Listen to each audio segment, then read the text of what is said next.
Namaste, beautiful yogis. You are getting a low angle of me, which is said to be the worst angle. But you get to see the tree above me. I'm outside in the park. It's windy, so keep it short in case the audio is horrible. A lot of you ask me how to stop the monkey mind, the pattern thinking, the loop, the mental loop.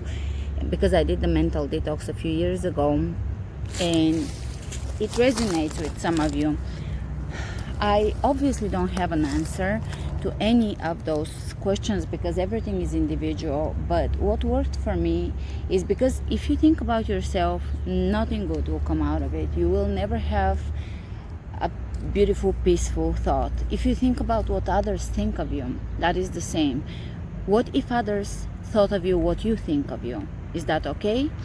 Or is that a negative opinion of you? And why would you think poorly of yourself but expect others to think highly of you? So my point is, you will die. You will die, and you will die to this persona, to the name you are right now, to the persona you are, to the body, the visual that you inhabit. You will not be this particular persona again, and this name and this personality.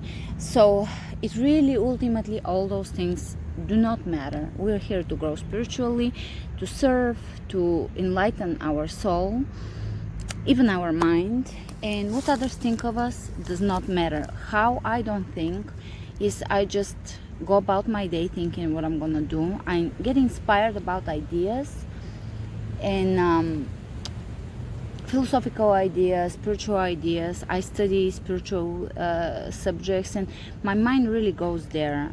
Also, you can pick up a hobby such as sourdough. It's so inspiring to do sourdough. And occupy yourself with things that are inspiring, with concepts rather than thoughts. Don't think what others think of you, because it ultimately doesn't matter. What you think of you doesn't matter either. Just occupy yourself with learning, with growing, with and too much thinking, I think, just worsens things. If you try to answer the question why, I think it gets worse and worse.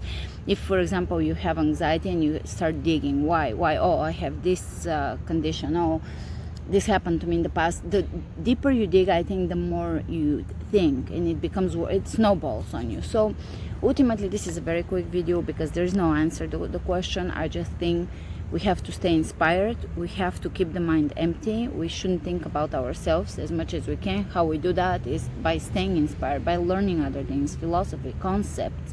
Because if you think about concepts, you don't think about things, about yourself.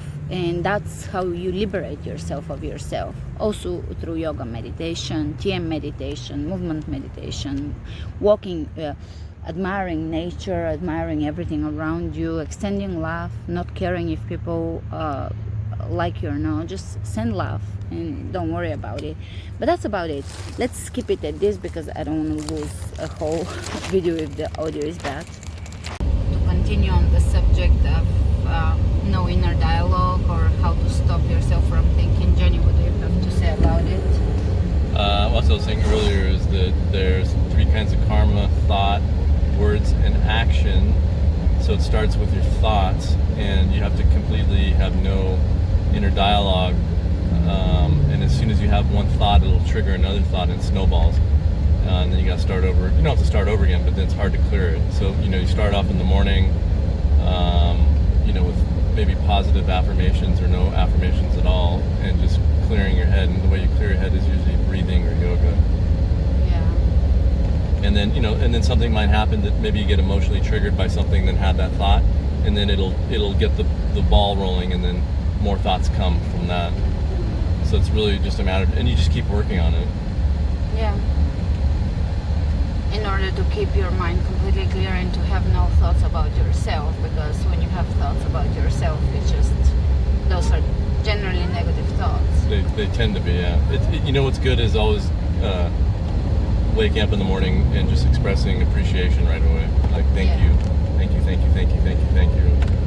And then just let everything else go. Yeah, gratitude is amazing. And also, inspiration, occupying yourself with endeavors and tasks that are interesting or repetitive even, and also inspiration, and also learning, finding a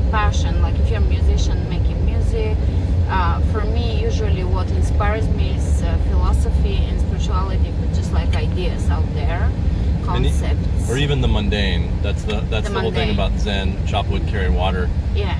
And I learned that at a Zen temple. I used to vacuum and clean in the morning, and then sit in the garden and dip incense. And it seems like one of those, almost like a factory worker thing, where you're dipping incense, and it seems tedious, but then that's one of the best things because it's like kind of A to B and mindless, and you're doing this thing, and it actually ends up clearing your head. Yeah, I was saying sourdough, and because it's so interesting and it's also intricate, it's almost like an art form. So, you know, crafts, arts, inspiration, work, service, all of those things can help. And I was saying that the more you think about yourself and try to answer the question why, the deeper it gets. I mean, it just gets worse and worse. Yeah, it's like a fractal. Yeah. It goes smaller and smaller. It's an endless loop.